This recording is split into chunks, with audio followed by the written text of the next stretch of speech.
Subscribe channel Truth.id dan aktifkan lonceng notifikasi untuk mendapatkan informasi seputar live streaming dan video khotbah terbaru. Posisi tombol subscribe berada di kanan atas channel kami dan jangan lupa nyalakan loncengnya.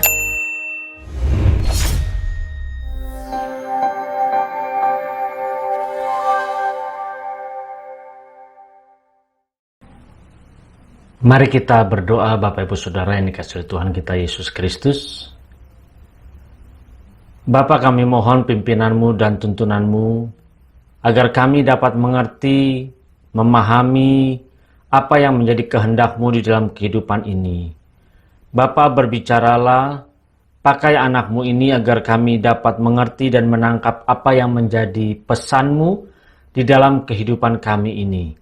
Bapa, saat ini kami siap untuk belajar kebenaran-Mu di dalam nama Tuhan kami Yesus Kristus.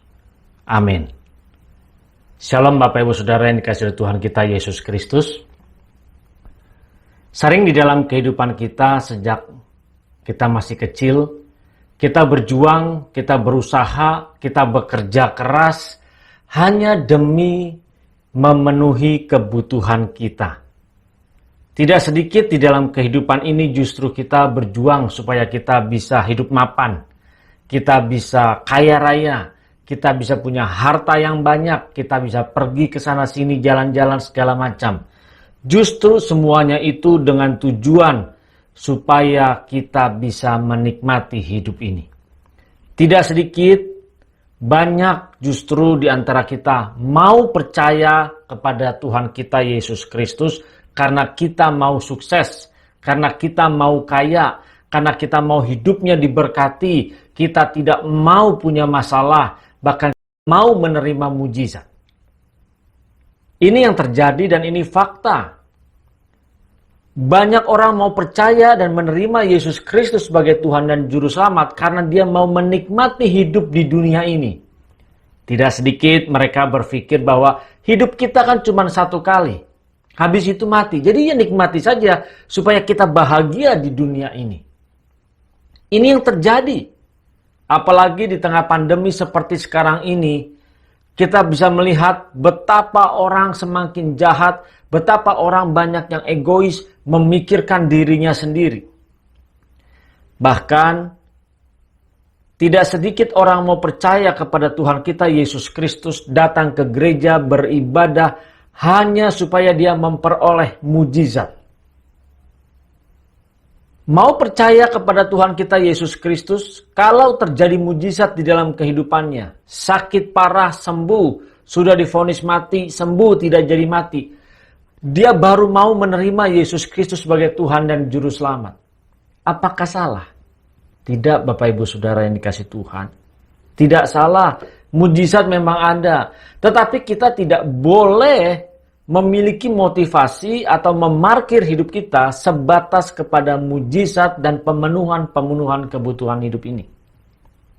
Sadarilah, semua ini yang kita jalani hanya dengan tujuan supaya kita bisa nyaman di bumi ini. Dan seluruh kegiatan ini menyita waktu hidup kita. Menyeret waktu hidup kita. Berapa lama kita hidup di dunia ini? 70 tahun, 80 tahun, 90 tahun. Tetapi tidak sedikit yang sebelum sampai 70 tahun, dia sudah menghembuskan nafas yang terakhir. Atau Bapak Ibu Saudara saat ini tahu kapan kita sampai di ujung jalan kehidupan? Apakah ada yang menjamin nanti malam kita masih hidup? Apakah ada yang menjamin besok kita masih hidup? Tidak ada. Tetapi justru kita harus menyadari kalau hari ini adalah hari terakhir kita. Berarti kita harus bisa mengisi hari hidup kita di hari ini untuk berkenan di hadapan Bapa di surga. Kalau kita hidup sekarang ini berusia 40 tahun atau 50 tahun, pertanyaannya, apa yang sudah kita hasilkan untuk dapat menjadi anak kesukaan Bapa di surga? Apa yang sudah kita perbuat?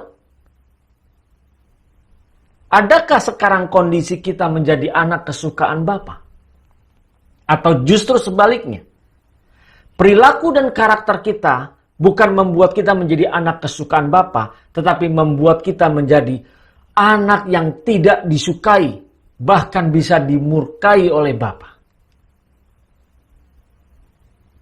Kalau hidup kita selama di bumi ini kita habiskan hanya untuk kita mencari kenikmatan hidup ini, kita menikmati semua kenyamanan dunia ini, kita rela waktu hidup kita sehari-hari tersita oleh dunia ini, kita tidak menyadari ada kehidupan kekal setelah kita mengalami kematian.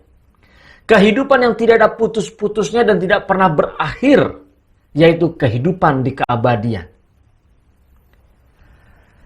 80 tahun hidup kita, 70 tahun, atau sampai 40 tahun kalau kita mati lebih muda. Lalu kita isi dengan hal-hal yang membuat menyenangkan daging kita.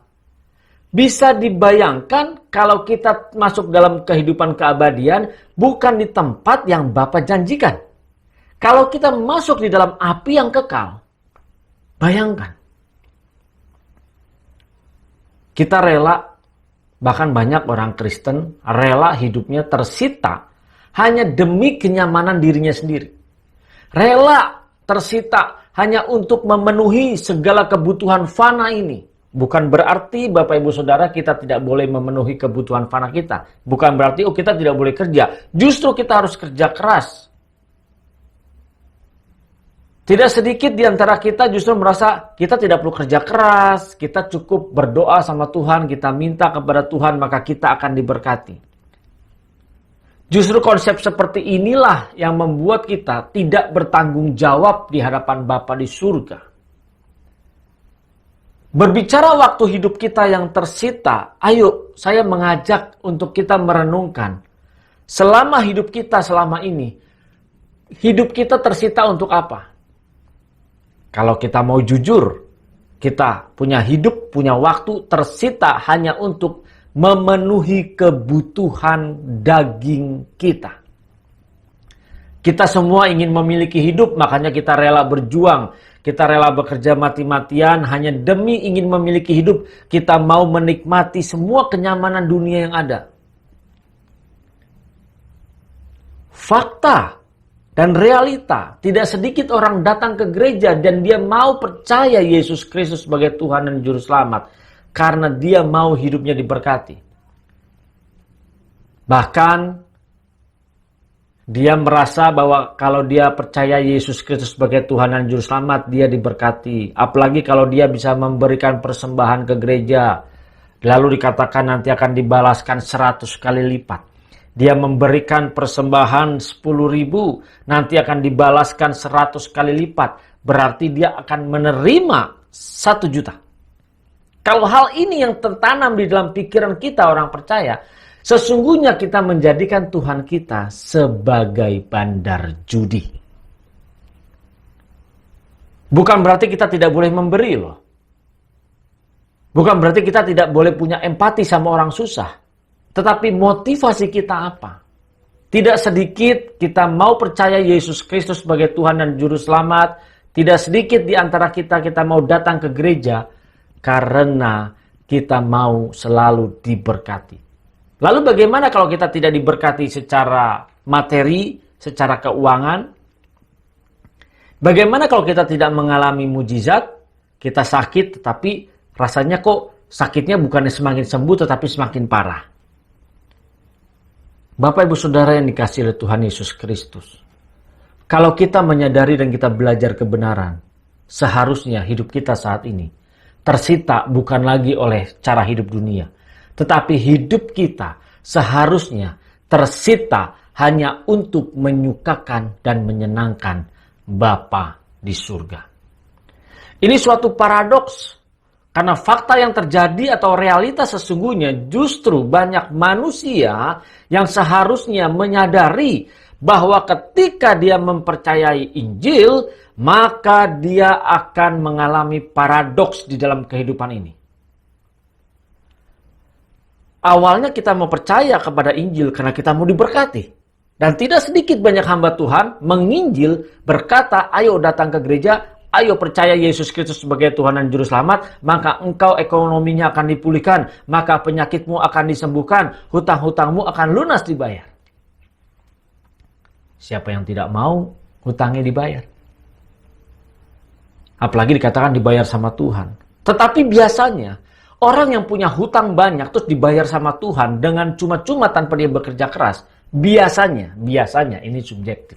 Biasanya beberapa lama kemudian dia akan mengulangi bagaimana dia mengalami kesalahan di dalam mengelola keuangannya dalam hidup ini.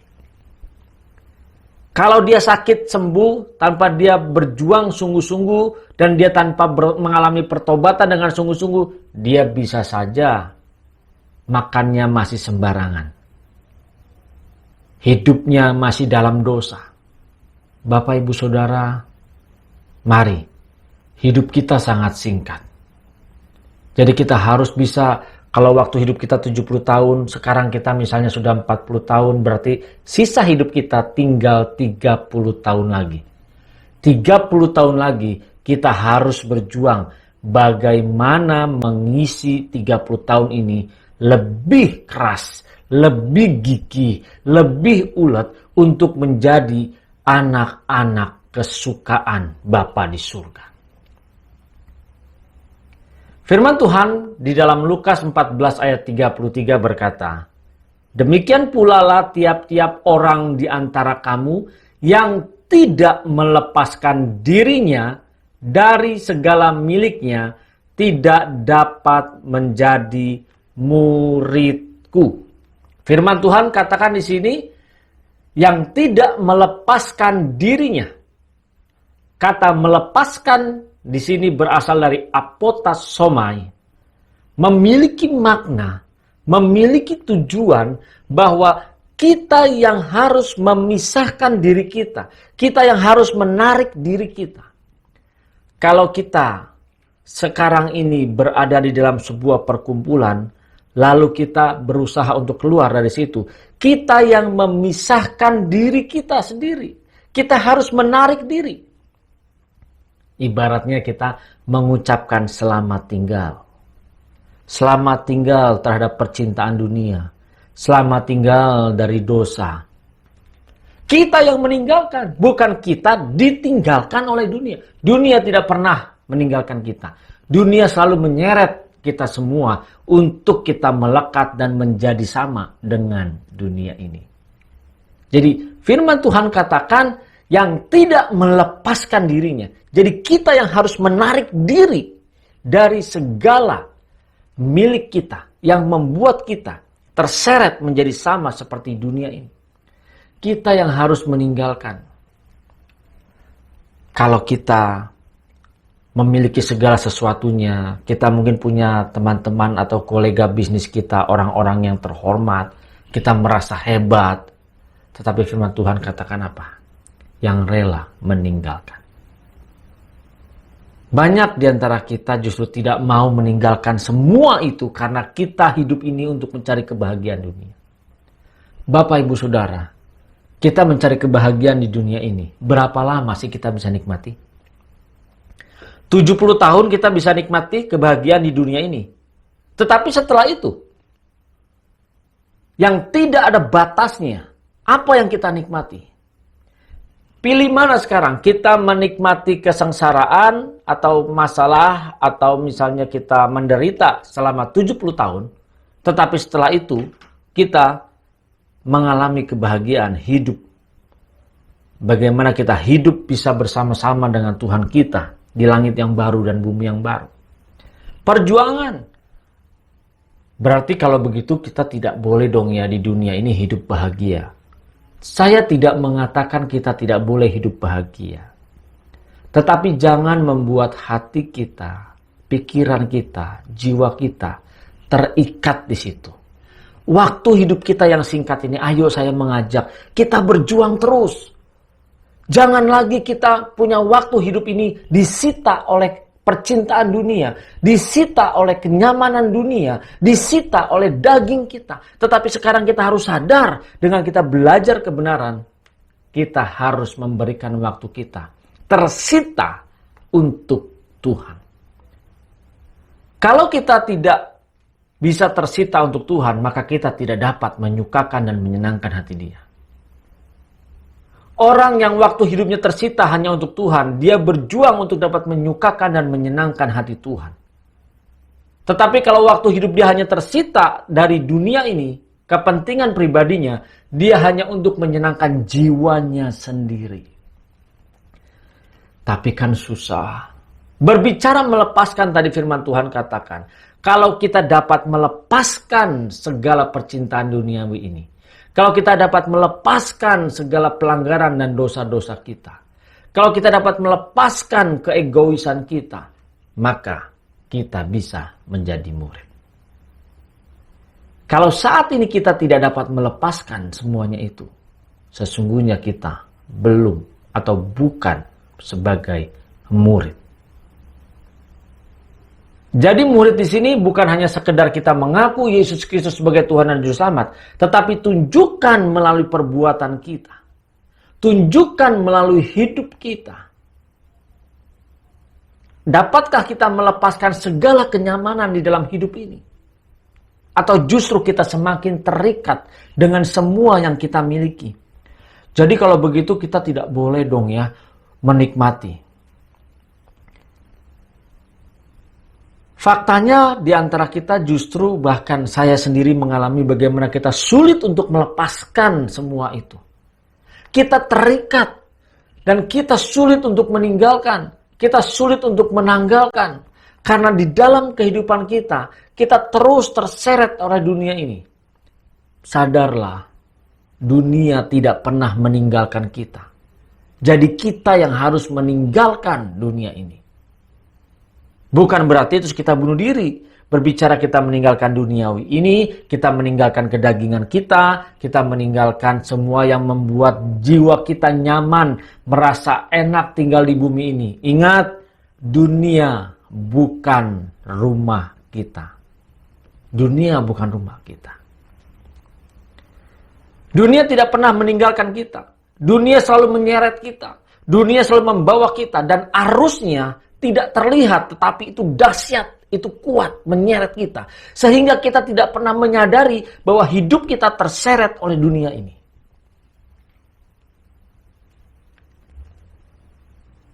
Kalau kita sudah terseret oleh arus dunia ini dan kita tidak mau berjuang untuk keluar dari arus duniawi ini, kita akan terus tenggelam di dalam duniawi ini. Kita akan terus terbawa oleh dunia ini. Dan kita akan menyesal kalau pada akhirnya justru kita berada di dalam api yang kekal. Kalau kita masuk di dalam sebuah tempat yang benar-benar gelap dan hanya ada ratap dan kertak gigi di dalamnya.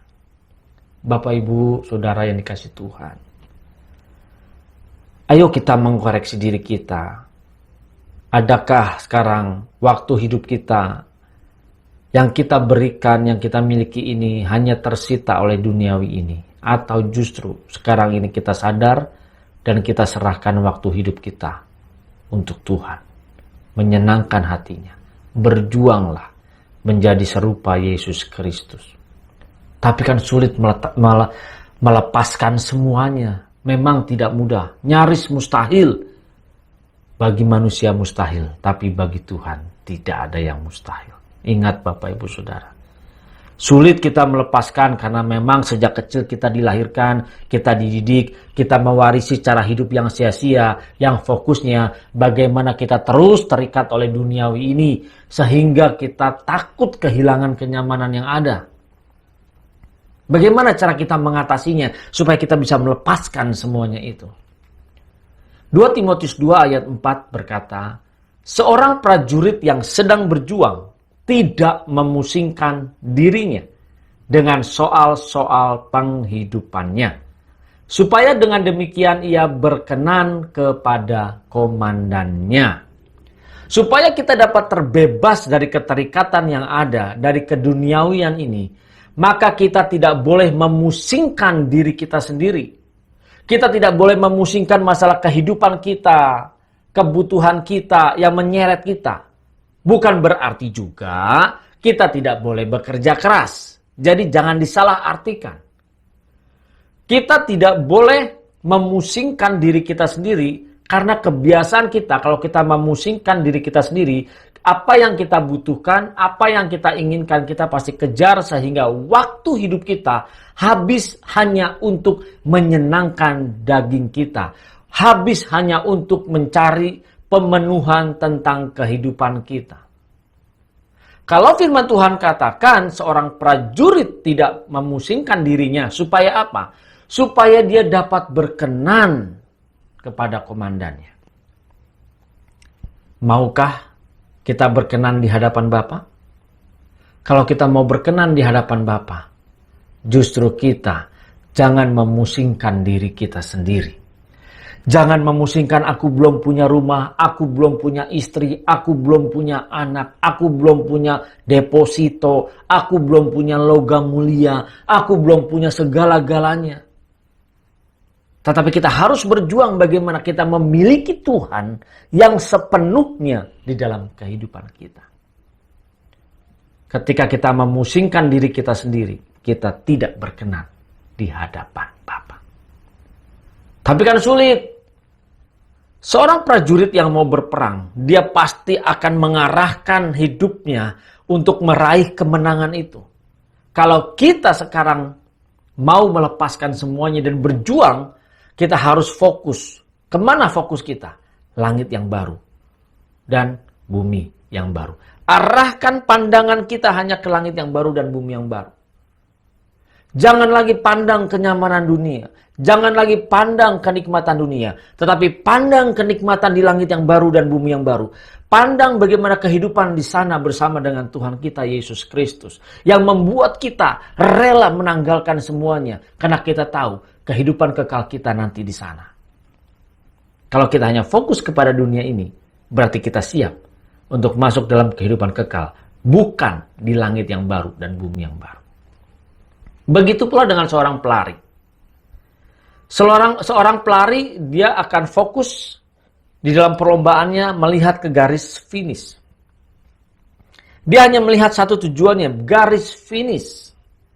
Apakah dia tidak melihat segala halangan, rintangan, masalah, kesulitan? Apakah dia tidak mengalami? Dia mengalami. Tetapi seakan-akan semuanya itu tidak ada. Karena yang ada di matanya dia, garis finishnya. Dia mengarahkan terus hidupnya ke garis finish. Supaya dia bisa mencapai ke garis finish itu. Begitu pula dengan kehidupan kita. Kalau kita mau masuk di tempat yang dijanjikan. Kalau kita mau dimuliakan bersama dengan Tuhan kita. Mari Bapak Ibu. Arahkan tujuan hidup kita bagaimana kita bisa menjadi serupa Yesus Kristus Tuhan di dalam kehidupan ini.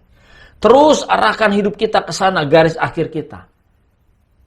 Apakah setelah kita mengarahkan hidup kita terus ke garis akhir kita, yaitu menjadi serupa Yesus Kristus Tuhan, kita tidak punya masalah? Kita tidak mengalami sakit penyakit? Kita tidak mengalami himpitan? Kita tidak mengalami pencobaan? Malah kemungkinan lebih banyak. Tetapi karena kita punya fokus mengarahkan ke satu tujuan, kita melihat ada masalah, tetapi seakan-akan kita tidak melihat. Kita mengalami banyak problem dalam kehidupan ini, seakan-akan kita tidak mengalaminya, karena kita mengarah ke satu tujuan. Bapak, Ibu, Saudara yang dikasih Tuhan, sering mungkin ketika kita menonton tayangan di dalam televisi, melihat berita atau apapun itu, lalu kita diajak bicara oleh pasangan kita, atau diajak bicara oleh teman kita, atau orang tua kita. Kita tidak mendengar. Kok bisa? Padahal suaranya kencang. Dia panggil, tetapi seakan-akan tidak mendengar. Dan dia tidak tahu kalau dipanggil, sampai dia dicolek baru, oh iya, dipanggil. Nah, kok bisa seperti ini? Karena pikiran dia, konsentrasinya hanya ke layar televisi di mana yang dia tonton dan dia lihat, dia hanya fokus ke situ. Jadi dia tidak mendengar ada orang memanggil, dia tidak mendengar ada suara-suara karena dia fokus. Begitu pula dalam kehidupan kita. Kalau kita mau menjadi serupa Yesus Kristus Tuhan dalam kehidupan ini, fokuslah. Sehingga apapun yang kita alamin, kita seakan-akan tidak mengalaminya karena fokus kita terus bagaimana menjadi serupa dengan Yesus Kristus Tuhan. Ayo kita berjuang. Ayo arahkan terus fokus hidup kita supaya kita mampu melewati semua masalah yang ada. Kita harus berusaha berjuang menjaga fokus hidup kita. Jangan sampai blur. Kalau kita melihat lensa sebuah kamera, kalau kita salah dan tidak tepat kepada tujuannya atau kepada arah yang benar, maka gambarnya akan blur, tidak jelas. Jadi kita harus terus mengarahkan dengan tepat. Sekarang arah hidup kita harus tepat. Kemana? Menjadi serupa Yesus Kristus Tuhan. Arahkan terus dengan tepat. Jangan sampai blur. Jaga. Supaya kita bisa menjadi serupa Yesus Kristus Tuhan. Kita bisa terus mengarahkan. Sehingga ketika kita menatap tidak pernah blur, maka segala penderitaan kita tidak pernah memusingkannya. Kita mampu melepaskan segala kenyamanan duniawi ini. Disinilah, pada saat itulah, ketika kita fokus ke tujuan akhir kita, yaitu menjadi serupa Yesus Kristus Tuhan, kita memberi waktu hidup ini untuk disita bagaimana menyukakan dan menyenangkan Bapa di surga. Sebenarnya harus kita sadari, Bapak Ibu Saudara, kita semua sudah ditebuskan oleh Tuhan kita Yesus Kristus dan dibayar lunas. Kalau sudah ditebus dan dibayar lunas, sebenarnya kita masih punya hak nggak buat hidup kita? Bapak Ibu Saudara, kalau handphone saya ini ditebus oleh Bapak Ibu Saudara dan dibayar lunas, apakah handphone ini masih milik saya atau milik Bapak Ibu Saudara sekalian? Kalau Bapak Ibu Saudara yang menebus handphone saya ini, pasti handphone ini sudah menjadi milik Bapak Ibu Saudara sekalian. Dan saya tidak punya hak lagi. Ini yang harus kita sadari. Hidup kita sudah ditebus dan dibayar lunas dengan darahnya. Dan lunas bukan hutang, lunas. Berarti hak kita sudah diambil alih oleh yang membayarnya. Dan kita tidak punya hak apapun. Dan kita seharusnya mengabdikan diri kita kepada yang menebus. Kita seharusnya memberikan waktu hidup kita sepenuhnya kepada yang menebus.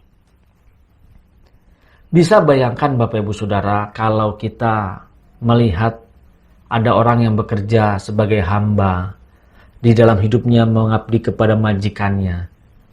Dia pun sepenuh waktu hidupnya, kalau bisa malah 24 jam terus diabdikan. Tengah malam dibutuhkan, dia bangun. Kapanpun dia dibutuhkan, dia bangun, dia rela. Lalu bagaimana dengan kita? Mau bangun pagi doa jam 5 saja, terkadang kita masih males-malesan. Masih entar sok. Akhirnya kita tidak berdoa. Bapak Ibu Saudara, sering kita merasa bahwa hidup ini penuh dengan masalah. Sehingga di dalam kehidupan ini kita berjuang terus bagaimana supaya kita tidak memiliki masalah. Kalau kita masih hidup, pasti masih ada masalah.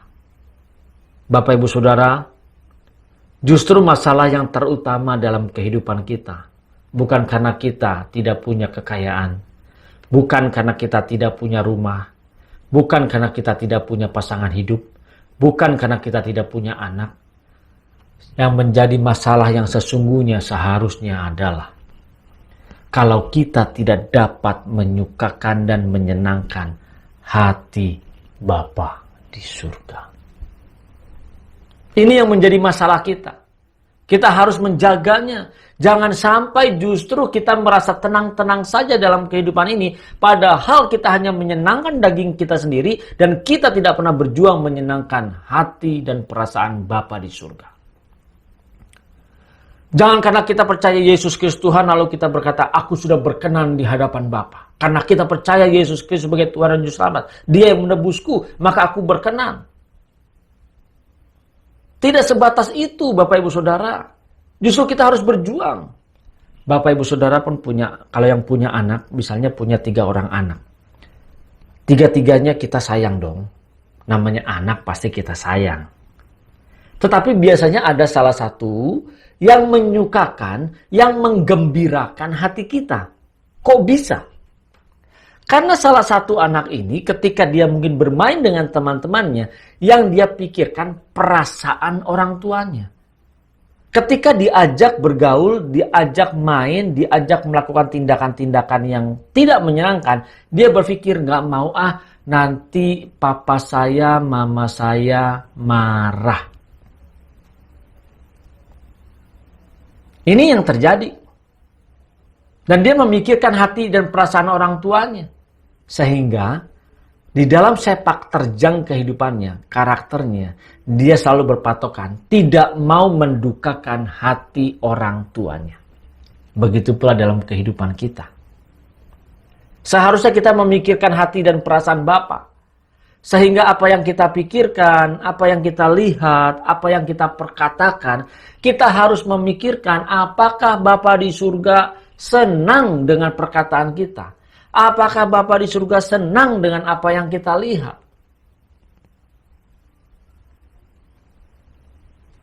Firman Tuhan dalam 1 Korintus 7 ayat 29 berkata, "Saudara-saudara, inilah yang kumaksudkan, yaitu waktu telah singkat.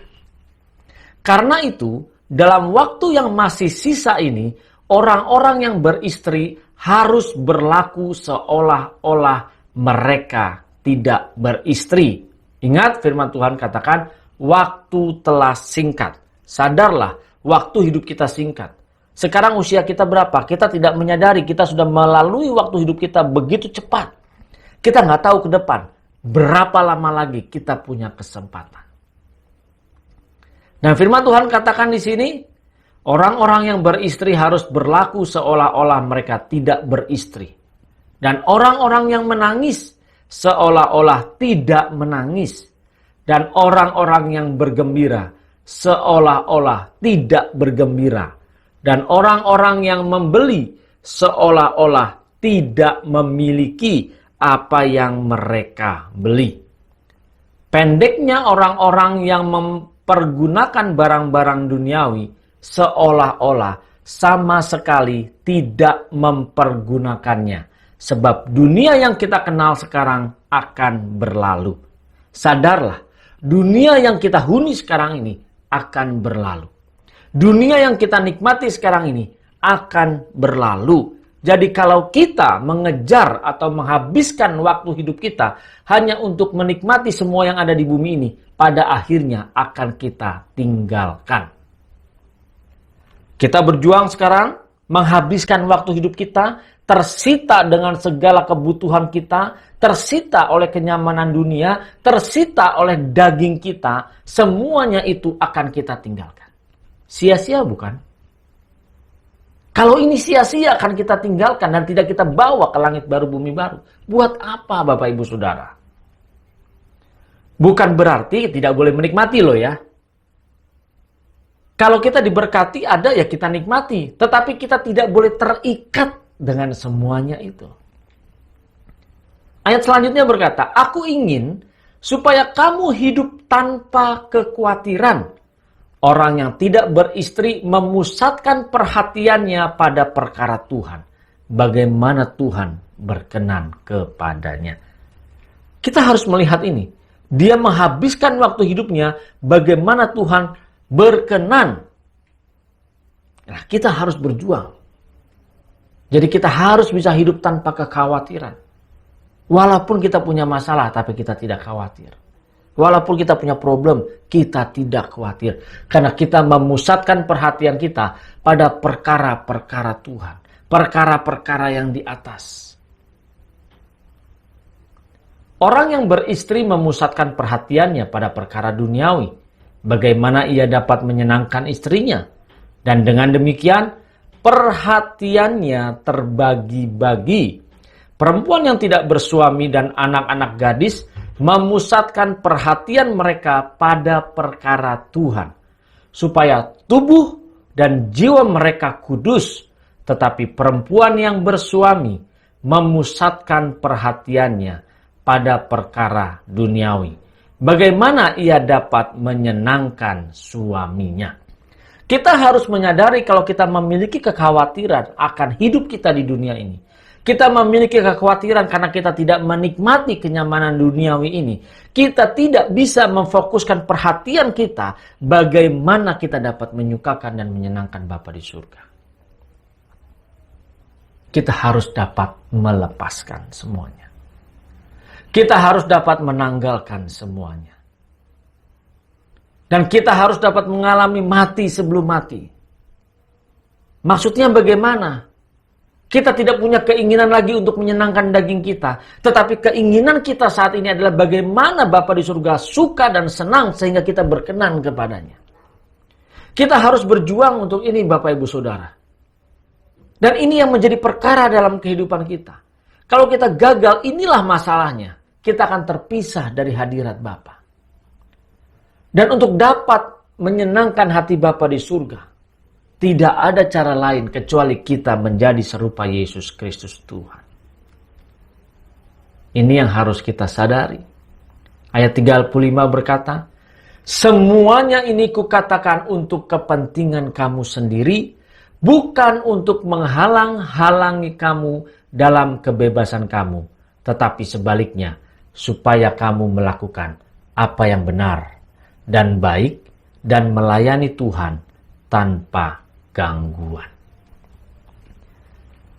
Sering sekali waktu yang kita habiskan hanya untuk kepentingan kita, tidak kita sadari bahwa ini akan mengganggu kita. Bagaimana kita bisa fokus terhadap Bapa di surga. Kalau saat ini waktu hidup kita masih habis untuk menyenangkan daging kita, masih habis oleh segala fasilitas kenyamanan duniawi ini, ayo saya mengajak untuk sadar. Apalagi di tengah pandemi yang belum berakhir saat ini, di mana masih timbul gonjang-ganjing masalah vaksin, dan belum semua juga divaksin, berarti pandemi belum berakhir. Kita bisa kapan saja waktu hidup kita berakhir. Mari Bapak Ibu Saudara, sesungguhnya ketika pandemi ini, kita memberikan waktu hidup kita untuk terus tersita bagaimana menyukakan dan menyenangkan Bapa di surga. 1 tahun pandemi berlalu di negara kita, dan kita jalani dari masa tidak boleh kemana-mana, tidak boleh berkumpul, sampai sekarang pun kita masih tidak boleh berkumpul-kumpul. Seharusnya ini kita gunakan bagaimana menghabiskan waktu hidup kita untuk terus dapat berubah menjadi serupa Yesus Kristus Tuhan. Untuk terus memberikan diri kita untuk dipakai bagaimana kita bisa mematikan kedagingan kita. Bapak Ibu Saudara, apakah kita tidak bisa membedakan orang yang menghabiskan waktu hidupnya untuk Tuhan atau untuk dunia? Orang yang menghabiskan waktu hidupnya untuk dunia ini, ketika dia gagal menikmati kehidupan ini, ketika dia gagal meraih apa yang menjadi cita-citanya di dalam hidup ini, dia akan sangat marah, dia akan sangat kecewa. Tetapi ketika dia gagal menyukakan dan menyenangkan hati Bapa, dia merasa biasa-biasa saja. Ketika dia berbicara sembarangan, dia biasa-biasa saja. Pertanyaan yang sering saya lontarkan, lebih cepat mana ngomong sama mikir? Mari Bapak Ibu Saudara, ayo kita pikirkan sekarang ini. Adakah kita masih lebih cepat ngomong atau kita pikir dulu baru kita ngomong? Tidak sedikit di antara kita ngomong dulu nih, baru kita pikir. Dari mana taunya? Ketika kita ngomong sembarangan, tanpa kita pikirkan terlebih dahulu apa yang mau kita perkatakan, adakah menyukakan dan menyenangkan hati Bapa di surga atau tidak? Sering ketika kita sudah berkata-kata, lalu ada orang marah sama kita, dia kecewa sama kita. Akhirnya kita terdiam. Aduh. Dan ketika saat itu kita baru sadar kita salah berbicara, kita seperti kehilangan damai sejahtera kita akan mengalami kesulitan untuk mengembalikan lagi semuanya itu. Bukan berarti ya Tuhan ampuni aku, langsung kita bisa kembali damai sejahteranya. Tidak Bapak Ibu Saudara. Justru kita harus berjuang menjaga jangan sampai kita salah berbicara. Sebagai hamba Tuhan pun kita masih berjuang untuk tidak berbicara sembarangan. Untuk tidak berbicara terlalu cepat. Untuk tidak berbicara apa yang tidak perlu. Lebih baik kita berdiam diri. Mungkin kita kelihatan seperti orang bodoh. Mungkin kita kelihatan seperti orang yang tidak memiliki pergaulan.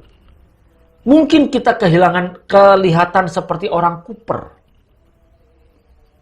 Tetapi kalau itu menyelamatkan kita, membuat kita menyukakan dan menyenangkan hati Bapa di surga, kenapa kita tidak lakukan?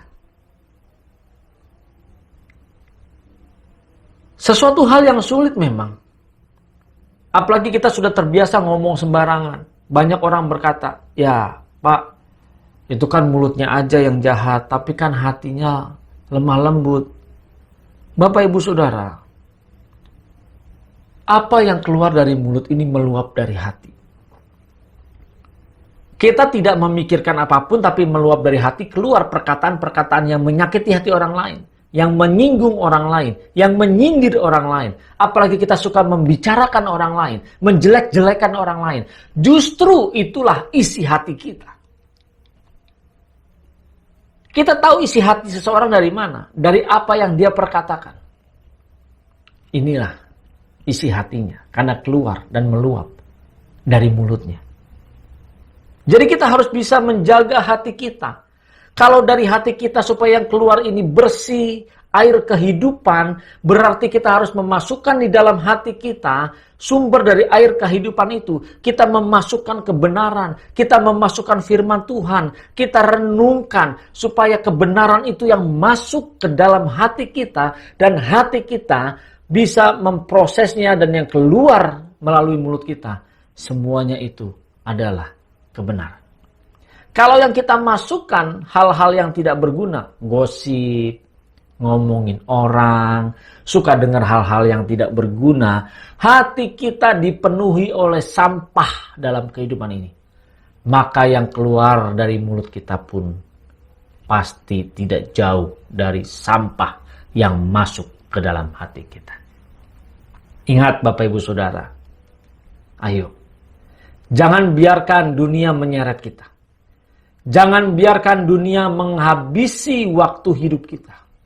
Jangan biarkan percintaan dunia ini merenggut waktu kita hidup di dunia ini. Tetapi berikanlah waktu hidup kita hanya untuk menyenangkan Bapa di surga. Sekaranglah waktunya kita menyerahkannya kepada Bapa di surga. Sekaranglah kita memilih untuk menyukakan dan menyenangkan hati Bapa di surga.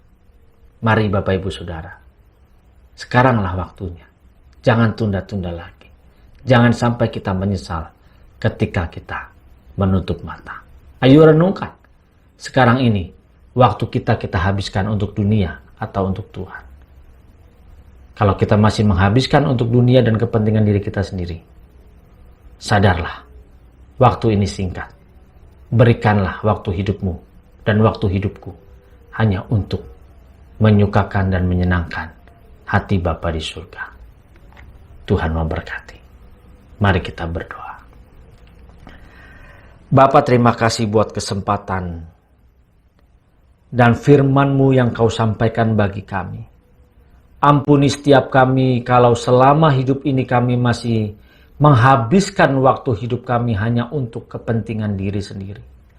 Kami masih mengizinkan hidup kami tersita oleh percintaan duniawi ini. Tersita oleh kenyamanan duniawi ini. Sehingga kami belum kedapatan berkenan di hadapan-Mu. Sehingga kami belum bisa menjadi anak-anak yang menyukakan dan menyenangkan hati-Mu saja Bapa. Bapa, ampuni kami. Engkau lihat setiap anak-anak-Mu saat ini ya Bapa. Mampukan mereka untuk terus memberikan waktu hidupnya menyukakan dan menyenangkan hati-Mu. Agar mereka fokus terus berubah menjadi serupa dengan Yesus Kristus Tuhan dalam kehidupan ini ya Bapa. Kami tidak mau menghabiskan kesempatan kami sia-sia. Kami tidak mau membuang waktu hidup kami sia-sia. Kami mau memberikannya hanya untuk kepentingan-Mu. Dan kami percaya Bapa, saat kami dapat menyukakan dan menyenangkan hati-Mu, maka kami dapat berkumpul di langit yang baru dan bumi yang baru bersama dengan-Mu. Di dalam nama Tuhan Yesus Kristus, kami mengucap syukur. Amin. Tuhan memberkati.